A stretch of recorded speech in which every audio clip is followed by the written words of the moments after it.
ये माँ आपकी हैं? हाँ जी। तो आप अपनी माँ को वृद्धाश्रम छोड़ने आए हैं, क्यों? हाँ जी, मेरी पत्नी की तबीयत सही नहीं है 1.5 साल से। तो पत्नी की तबीयत सही नहीं है तो माँ की तबीयत कौन सी अच्छी है? उसकी दिमागी हालत सही नहीं है, आपस में रोज झगड़ा होता है। तो आप अपनी पत्नी को लेके आते ना वृद्धाश्रम, उसकी दिमागी हालत नहीं अच्छी तो उसको रखते हम वृद्धाश्रम में, अपनी माँ को क्यों लेके आ गए? आई भी हो भी। तो क्या आप अपनी वृद्ध माँ को वृद्धाश्रम में रख के जा रहे हैं तो क्या ये सही है? आपके बच्चे क्या सीखेंगे इससे? आपके कल आपके बच्चे, आप कितने बच्चे हैं आपके? ये तो हमारे खाना ही जाने जी, क्या हूँ मैं इस स्थिति में, मेरी हालत क्या है इस टाइम, मैं क्या हूँ, क्या कर रहा हूँ। अच्छा ये बताइए, जब आप छोटे थे तब आपकी माँ आपकी सेवा करती थी, नहलाना धुलाना तेल मालिश सब किया? फिर अब माँ बूढ़ी होगी तो क्या उनकी सेवा करना आपकी जिम्मेदारी नहीं है? हम इनके रिश्ते में क्या लगते हैं? जब हम बिना लगे कुछ बिना खून का रिश्ता कि हम सेवा कर रहे हैं, तो आप तो खुद की सगी औलाद हो, आपको तो सेवा करना चाहिए। कल आपका बेटा आपको बाहर निकाले, फिर कल आपकी जो पत्नी कहाँ, आपकी पत्नी कहाँ है? वो चल नहीं पाती, सारे बिना सारे चल नहीं पाती। आपके और 2 भाई हैं, तो क्या उन भाइयों के पास एक माँ को खिलाने को रोटी नहीं है? उन भाइयों ने मना कर दिया है। हा? मना कर दिया उन्होंने मना कर दिया। हाँ, हमारे घर पानी दूध नहीं है। आपके भाई ने मना कर दिया कि माँ को घर लाने की जरूरत नहीं है? नहीं, वो अलग रहते हैं। नहीं, अलग रहते हैं तो माँ की सेवा तो कर सकते हैं ना, वो भाई 2 लोग मिलकर नहीं कर सकते एक माँ की सेवा? नहीं, वो मना कर दिया उन्होंने। देखो जरा, एक माँ ने 3 बच्चों को पाल पोस के बड़ा कर दिया, इतना योग्य बना दिया, पर तीनों मिलकर एक माँ की सेवा इस उम्र में नहीं कर पाते जब माँ जिंदगी के आखिरी पड़ाव में। और आप अपनी माँ को लेके आगे वृद्धाश्रम, कभी सोचा भी नहीं कि आप ये सही करने जा रहे हैं या गलत करें? हमें कोई दिक्कत नहीं है, ये दास अनिरुद्ध तो माँ की सेवा, 3 बेटे आप हैं, 4था बेटा ये दास बन के सेवा करेगा, हम तो करेंगे, हमें आपत्ति नहीं है। पर आप अपने हृदय से पूछिए कि आप ये सही कर रहे हैं? अपनी माँ को वृद्धाश्रम छोड़ के जा रहे हैं, सही है? पढ़े लिखे तो होंगे आप, क्या ये शोभनीय है? भैया आपसे सवाल है, क्या आप अपनी माँ के साथ अन्याय कर रहे हैं? ऐसी भी क्या मजबूरी है कि आप अपनी माँ की सेवा नहीं कर सकते? अरे जिस माँ ने आपको अपनी गोद में लिटा करके अपना आंचल का दूध पिलाया है, जिसने आपकी तेल मालिश की है, उंगली पकड़कर आप सबसे पहले अपनी माँ की ही चले होंगे, और आज आप इतने भी कमजोर नहीं है कि आप अपनी पत्नी और अपनी माँ का ख्याल ना रख पाए। जब हम कमा कमा के 250 माताओं की सेवा कर सकते हैं, तो आप अपनी एक माँ की तो सेवा कर सकते हैं। इतना हाथ पांव चल रहे हैं आपके, आप अपाहिज नहीं है क्या? माँ के लिए 2 रोटी इस उम्र में नहीं खिला सकते आप? क्या मजबूरी है आप बताइए, आपकी क्या मजबूरी है ऐसी कि आप माँ की सेवा नहीं कर पा रहे हैं? आप माँ की उंगली पकड़ के चलना सीखे थे, याद नहीं आते आपको वो दिन? आप अपनी माँ के बिना, जब आप छोटे थे तो आपकी माँ आपके बिना 1 घंटा नहीं रह पाती थी, आप कैसे रह लेंगे अपनी माँ के बिना? कैसे रहेंगे अपनी माँ के बिना? इस उम्र में जब माँ बिल्कुल अंतिम पड़ाव में चल रही हैं, कितनी जिंदगी बची इनकी बताओ? अभी क्या ये 100 साल जिएंगी? इस उम्र में बेटा बहू का प्यार चाहिए होता है, नाती पोतों का प्यार चाहिए होता है, सम्मान की 2 रोटी देते जाते तो वहीं से कथा सुन के अपना मैया हम तो रखेंगे, हमें आपत्ति नहीं है। पर आप अपने हृदय से पूछिए कि कल यही घटना आपके साथ होगी तब आप क्या करेंगे? कल आपका बेटा आपको वृद्धाश्रम भेजेगा, फिर आप क्या करेंगे? और ये होगा क्योंकि ईश्वर के घर देर है, जैसा करते हैं वैसा भोगना पड़ता है। क्या कहना है आपको? एक पिछले वाले बेटे ने कहा है, अगर मेरे को ना तो मुझे फोन करने की जरूरत है और ना मेरे घर पे आने की जरूरत है, मेरे घर में झगड़ा होता है तुम्हारे आने से। बेटे ने कहा? हाँ जी, पिछले इसके छोटे बच्चे बड़े भाई ने। और कोई मुझे रखने को तैयार नहीं है, ये है मुझे काम नहीं करता, कार्य नहीं करता, ये सब कुछ नहीं है। इसकी बीवी है जावे अब आई जाएगी, तबियत खराब हो रही है उसकी। तो उसने पिछले वाले लड़के ने 50,000 रुपये इसकी बीवी के ऊपर लगाया अस्पताल में, जगाधरी में।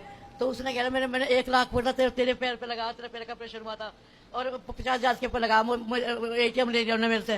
ATM ने कहते जब तक मेरे पैसे नहीं उतरने के मैं ATM अपने पास रखूंगा, मगर रख ले, मुझे किसी का कर्जा नहीं चाहिए। जब तक तुम्हारा कर्जा नहीं उतरने का मैं तेरे से मांगने की भी नहीं। चलिए, आपका क्या निर्णय है? आप छोड़ के जाना चाहते हैं या सेवा करने का विचार है आपका? जैसा आप कहें वैसा हम करेंगे। क्या मन है आपका? छोड़ के जाने का विचार है। छोड़ के जाएंगे? हाँ जी, वो मेरी मजबूरी मुझे पता है।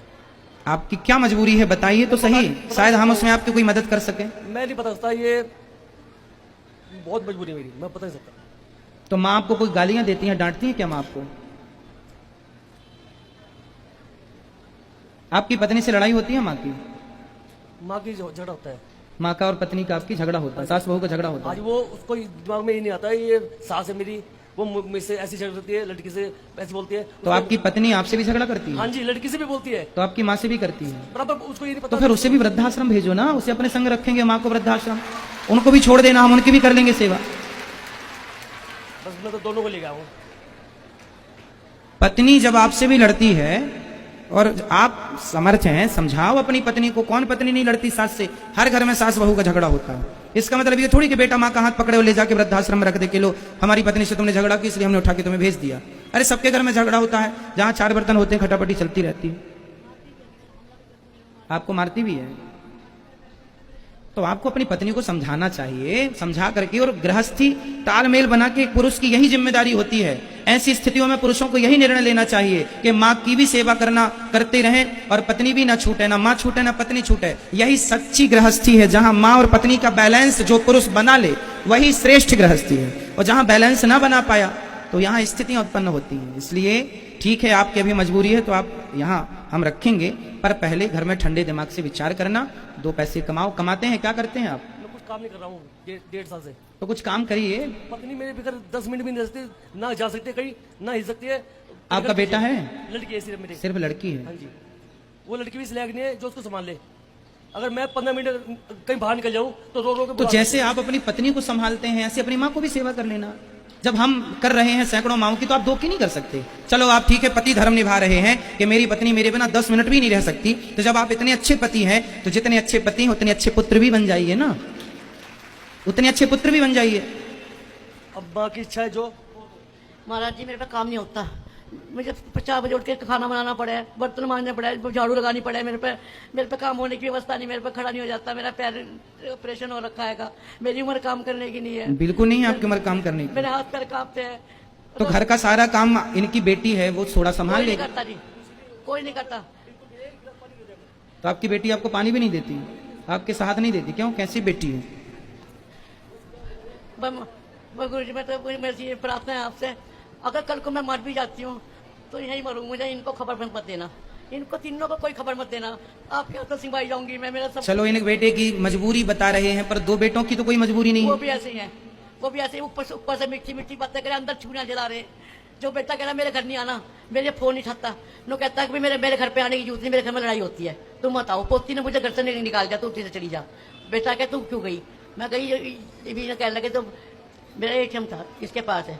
मैंने कहा सिर्फ 2 महीने ATM दूंगी तुझको मैं, ताकि मैं अपने मरने जीने का, मैं जब अपनी जिंदगी काटनी है, जिंदगी है, मुझे भी कुछ करना। मेरा साथ वही से जागा। आपने अपने बेटे को समझाया नहीं कि बेटा तो अगर ATM ले लेगी तो मैं जहर खा के मर जाऊंगा, अपनी पत्नी को भी जहर दे दूंगा, अपनी लोंडा को भी जहर दे दूंगा। मैं जो मर्जी कर ले, तू जहर दे ले या कुछ कर ले, मैं 2 मिनट ज्यादा तुम्हें ATM नहीं दे सकती। मैं अपना मरना जीना संभालू। मेरे करोड़ में पैर लटक रहे हैं, मैं पता नहीं किस वक्त मेरी आंख बंद हो जाए, तभी तो करेंगे ये अपना। चलिए ठीक है, अब आप जब आपके बेटे की और आपकी इच्छा है, कोई नहीं है आपकी सेवा करने वाला, तब फिर आप गौरी गोपाल आश्रम में ही रहिए। और ये दास अनिरुद्ध आपका बेटा बनकर, चौथा बेटा बनकर आपकी सेवा करेगा।